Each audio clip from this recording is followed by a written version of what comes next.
Bom dia, sejam todos mais uma vez bem-vindos à aula desta semana.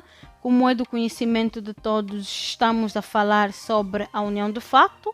Já estivemos aqui a apresentar alguns conceitos básicos em relação a este tema e também na aula passada analisamos então algumas questões frequentes em torno desta matéria. Hoje procuraremos analisar alguns artigos do Código de Família em relação então à união de facto. Não saia daí que nós voltamos já já. Já estamos de volta e vamos então analisar a união de facto no nosso Código de Família, que é o nosso quarto título, e temos o capítulo 1º, Disposições Gerais, e no artigo 112 encontraremos então o conceito que diz que a união de facto consiste no estabelecimento voluntário de vida comum entre um homem e uma mulher.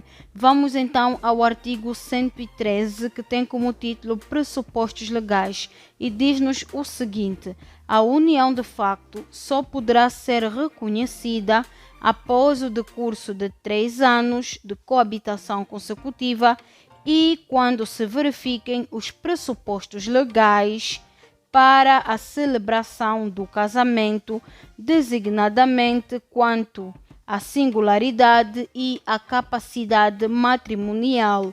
Número 2. Caso a união de facto não possa ser reconhecida por falta de pressupostos legais, ela será atendida para além dos casos previstos nesta lei. Quando se verifique enriquecimento ilícito, nos termos gerais da lei civil, designadamente para o efeito de partilha de bens comuns e para a atribuição do direito à residência comum. O artigo 114 então fala sobre a legitimidade em relação ao reconhecimento da união de facto e diz-nos o seguinte: o reconhecimento pode ser pedido pelos interessados de mútuo acordo, por um dos interessados em caso da morte do outro ou de ruptura. E depois temos então o reconhecimento por mútuo acordo e o reconhecimento em caso de morte ou ruptura. Dentro do reconhecimento por mútuo acordo encontramos a competência, a formalidade, aplicação subsidiária, despacho de reconhecimento e os efeitos. Estes assuntos vão desde o artigo 115 ao artigo 119. Quando falamos então da competência, o reconhecimento a pedido de ambos os interessados é da competência do órgão do registro civil da área de residência. Em relação à formalidade, o pedido deverá ser acompanhado dos documentos comprovativos da verificação dos pressupostos legais. A prova da duração e da singularidade da união será feita por testemunhas ou documento emitido pelo órgão da administração local.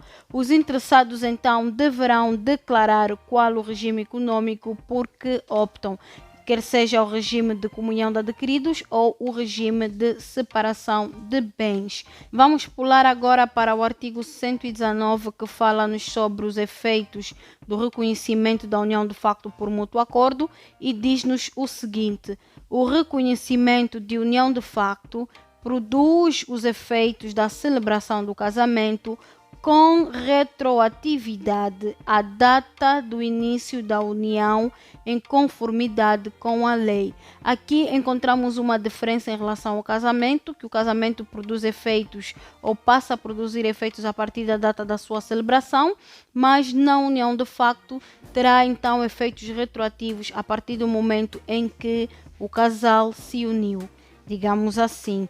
Vamos então analisar um pouco sobre o reconhecimento em caso de morte ou de ruptura. O artigo 122 diz-nos quem tem competência para reconhecer a união. A união de facto, no caso de morte de um dos interessados ou de ruptura da união, deverá ser reconhecida pelo tribunal. Depois, no artigo seguinte, temos então a legitimidade. Têm legitimidade para intentar e prosseguir na ação de reconhecimento o interessado ou o seu representante legal em caso de incapacidade, os herdeiros do interessado em caso de morte deste. Existem prazos para isso. A ação de reconhecimento caduca no prazo de 2 anos depois de finda a união. Temos também aqui o Conselho de Família nos casos da união de facto. Para o reconhecimento da união de facto, o tribunal deverá ouvir o Conselho de Família. E depois temos então o nosso último artigo em relação ao reconhecimento por ruptura ou morte, que tem como título Efeitos de Sentença.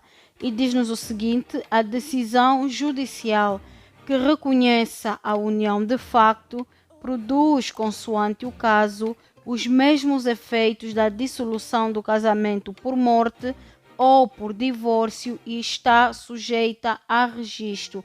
Ou seja, quando há então o reconhecimento da união de facto, ela passará a produzir os mesmos efeitos que o casamento. Hoje ficamos por aqui, foi um prazer tê-lo do outro lado. Estivemos a analisar alguns artigos no Código de Família em relação à união de facto e na próxima semana apresentaremos outros artigos, já não do Código de Família, mas do regulamento jurídico da celebração da união de facto. Bem, espero contar convosco daqui a mais uma semana. Até lá, tudo de bom.